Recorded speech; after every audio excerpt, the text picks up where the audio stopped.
爱是李文田，本身是三义人。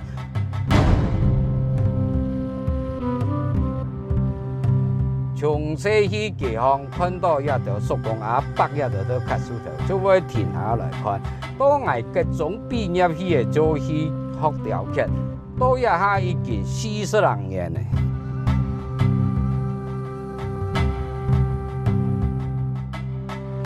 我各种学雕刻过后，这样子学的是老虎、妖婆。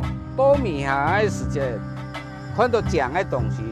就会老会开起来，比如亚头树的酱，哎就老会开起来；亚三合院酱，哎就老会开起来；荷花酱，哎就老会开起来。迄每一天脱离酱的东西。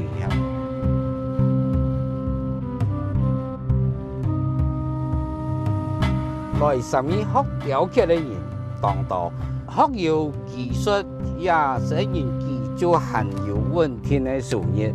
雕刻有个好处，既无论年龄，既就可以做。到面下也有个人行到其他抽象的，有个人行写实的，也各款表现就无同样。